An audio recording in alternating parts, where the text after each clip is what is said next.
भरत ने इस तरह अपनी माता की निंदा करके कुपित होकर फिर उससे कहा, रे दुष्टा कैकई, तू राज्य से निकल जा। तूने धर्म का त्याग कर दिया है। यद्य तुझे अपने पति राजा दशरथ के लिए रोने का अधिकार नहीं है। रामचंद्र बड़े धर्मात्मा है, उन्होंने तेरा क्या अपराध किया है? और राजा दशरथ ने ही तेरा क्या बिगाड़ा था जो तूने रामचंद्र को वन में भेजकर राजा दशरथ को मार डाला? हे कैकई, इस प्रकार वंश का नाश करने से तुझे भ्रूण हत्या का पाप लगा है। यद्यप तू नरक को जाएगी, तुझे पति लोक नहीं मिलेगा। तूने जो यह घोर पाप किया है, सब मनुष्यों के प्रिय रामचंद्र को वनवास दिया है। इससे मेरे लिए भी भय उत्पन्न हो गया है। तेरे ही कारण पिताजी की मृत्यु हुई है और रामचंद्र का वनवास हुआ है। तूने संसार में मेरी निंदा कर दी। अरे दुष्टे, तूने राज्य के लोभ से अपने पति को मार डाला। तू माता स्वरूप मेरी शत्रु है। रे निठुर, अब मैं तुझसे ना बोलूंगा। रे कुलघातनी, तेरे ही कारण कौशल्या, सुमित्रा और मेरी दूसरी माताएं घोर दुख पा रही हैं। मालूम होता तू कैकई राजधर्मात्मा अश्वपति की कन्या नहीं है, अथवा इस वंश का नाश करने के लिए राक्षसी रूप पैदा हुई है। जो हमेशा सत्य बोलते हैं और धर्म का पालन करते हैं, वे रामचंद्र तेरे कारण वन को गए हैं और तेरे ही कारण पिताजी स्वर्गलोक को चले गए। तेरे ही कारण मुझे पिता और भाई के वियोग का दुख उठाना पड़ा। तेरे ही कारण संसार में मेरी निंदा हुई है। अरे पापनी, तूने धर्म का पालन करने वाली कौशल्या को पतिहीन और पुत्रहीन कर दिया। तुझे कभी सद्गति नहीं मिल सकती, तू घोर नरक में पड़ेगी। रे निठुर, क्या तूने नहीं समझा कि रामचंद्र अपने भाइयों के आश्रय हैं? वे बड़े होने के कारण मेरे पिता के तुल्य हैं। यद्यपि वे सह परिवार के प्रिय हैं, किंतु माता का प्रेम पुत्र पर अधिक होता है। पुत्र माता के अंग प्रत्यंग और हृदय से उत्पन्न होता है, इसलिए कौशल्या को उनका दुख अधिक है। एक बार देवताओं की पूज्य कामधेनु ने अपने पुत्रों को हल खींचते हुए देखा। दोपहर भर हल खींचने के कारण वे बहुत थक गए थे। उनकी यह दशा देखकर कामधेनु दुख के मारे रोने लगी। उसी समय देवराज इंद्र उसके नीचे से जा रहे थे। उनके ऊपर कामधेनु के सुगंधित आंसुओं की बूंदें टपक पड़ी। तब देवताओं के राजा इंद्र ने ऊपर की ओर देखा कि आकाश में कामधेनु बड़े दुख से रो रही है।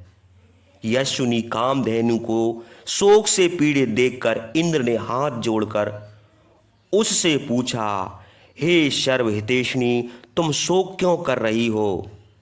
क्या हम लोगों के लिए कोई भय उत्पन्न हुआ है?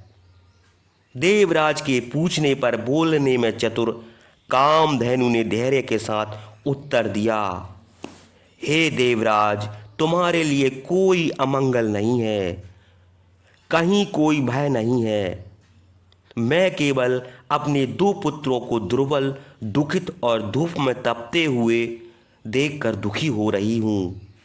मेरे पुत्रों को हल जोतने वाला मनुष्य पीट रहा है।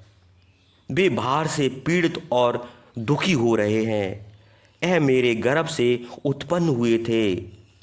यद्यप इनका दुख मुझसे नहीं देखा जाता। संसार में पुत्र के समान प्रिय दूसरा कोई नहीं है।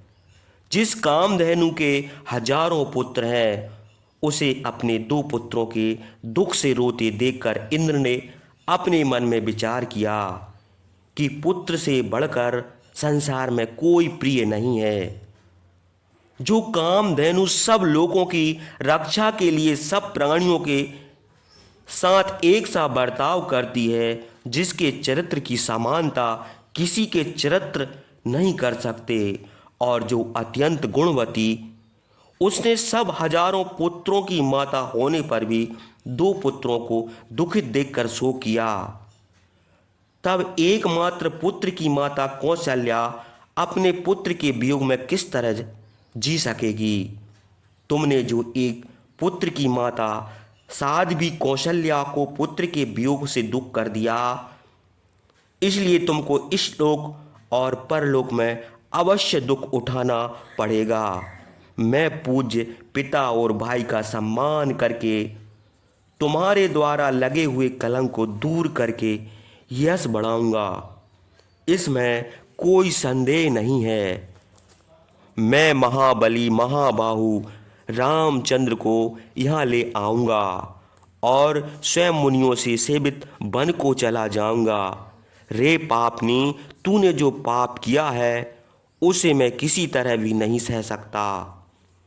इस समय नगर निवासी सब मनुष्य रामचंद्र के शोक में रो रहे हैं और मेरा मुंह देख रहे हैं। यद्यप तू दंडक वन को चली जा, इसके सिवा और कोई गति तेरे लिए नहीं है। मैं सत्य पराक्रमी रामचंद्र के राजा होने पर कृत हो जाऊंगा और मेरा कलंक छूट जाएगा।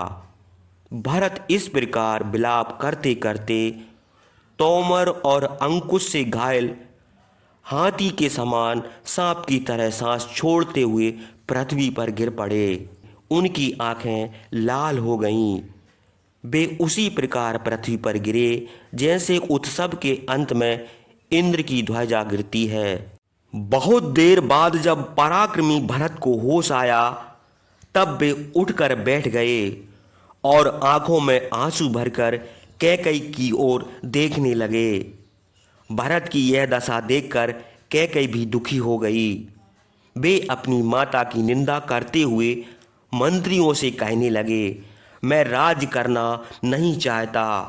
मैंने राज के लिए अपनी माता को यह सलाह नहीं दी है कि रामचंद्र को वन में भेजकर मुझे राज्य दिलाओ।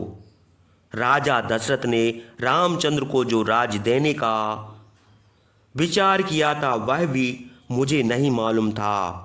मैं शत्रुघ्न के साथ दूर देश में अपने नाना के यहाँ था। महात्मा रामचंद्र, लक्ष्मण और सीता के वनवास का हाल भी मुझे नहीं मालूम था। इस प्रकार महात्मा भरत के रोने का शब्द सुनकर कौशल्या ने सुमित्रा से कहा, क्रूर काम करने वाली कैकेयी का पुत्र भरत आया है। मैं बुद्धिमान भरत को देखना चाहती हूँ।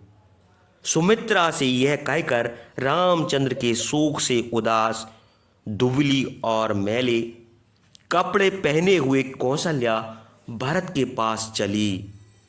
उसी समय भरत और शत्रुघ्न भी कौशल्या के घर की ओर चले।